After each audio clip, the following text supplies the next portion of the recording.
ରାଧେ ରାଧେ ସମସ୍ତଙ୍କୁ ଜୟ ଜଗନ୍ନାଥ। ବହୁତ ଦିନ ପରେ ବହୁତ ବଢିଆ ଅର୍ଡରଟେ ଆସିଲା। କେମିତିକା ଅର୍ଡର ଆସିଲା ଜାଣିଛନ୍ତି? ଦେଖିବେ, ଦେଖନ୍ତୁ ଟିକେ A3 ର colour colour sorry black and white colour କୁଆଡେ କରେ ବ୍ଲାକ୍ ଆଣ୍ଡ ହ୍ୱାଇଟ୍ କରେ। ଏଇ ଫଟୋଟେ ଦେଖନ୍ତୁ, ୟାର ଡ୍ରଇଂ ଅର୍ଡର ଆସିଲା।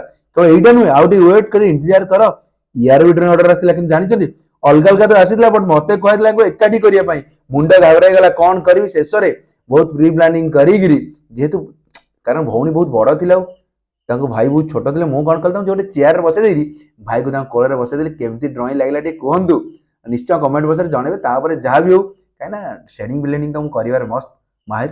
ତ ବଟ୍ ସେ ଡ୍ରଇଂ କରିବା ପାଇଁ ମୋତେ ଆଗ 2 ଘଣ୍ଟା 3 ଘଣ୍ଟା ଲାଗିଗଲା, ଆଉ ଭାବିବା ପାଇଁ ଗୋଟେ 2 ଘଣ୍ଟା ଲାଗିଗଲା। ବଟ୍ ଯାହା ହଉ କ୍ଲାଏଣ୍ଟ ସେଠି ଖୁସି ହେଇଗଲେ, ଆଉ ୟାର ଯୋଉ ଲେ ଆଉଟ୍ କରି ତାଙ୍କୁ ଦେଇଥିଲି ସେ ବି ଆହୁରି ଖୁସି ହେଇଗଲେ। ବଟ୍ ବହୁତ ଅକ୍ଳାନ୍ତ ପରିଶ୍ରମ ଭାବି ସାରିଲା ପରେ ଶେଷରେ ଆରମ୍ଭ ହେଇଗଲା ମୋର ସେଡିଂ ବ୍ଲେଣ୍ଡିଂ। ତ ଆପଣମାନେ ଜାଣିଛନ୍ତି ସେଡିଂ ବ୍ଲେଣ୍ଡିଂରେ ତ ମୁଁ କୌଣସି କିଛି ଛାପ ଛାଡ଼େନି, ପୁରା ଦିଲ୍ ସେ ପୁରା ହୃଦୟ ଭିତରୁ କରେ। ଏଇଟା ଗୋଟେ କଳାକାରର ତ ସବୁଠାରୁ ବହୁତ ବଡ଼ ପଏଣ୍ଟ। ଆପଣମାନେ ଟିକେ ଯଦି ଭଲ ପାଇବା ଦିଅନ୍ତୁ, କେତେ କଷ୍ଟ ଗୋଟେ କଳାକାର ପରିଶ୍ରମ କରୁଛି, ଆପଣମାନେ ଟିକେ ତାହାର ମୂଲ୍ୟ ବି ଟିକେ ମାର୍କିଂ ରେଟିଂରେ ଦେବେ। ଆଉ ଡ୍ରଇଂ କେମିତି ହେଇଛି ନିଶ୍ଚୟ ଜଣେଇବେ। ଆପଣମାନଙ୍କୁ ଯଦି ଡ୍ରଇଂ ଏମିତି ଦରକାର ତ ମୋତେ କଣ୍ଟାକ୍ଟ କରନ୍ତୁ। ଜୟ ଜଗନ୍ନାଥ, ଧନ୍ୟବାଦ।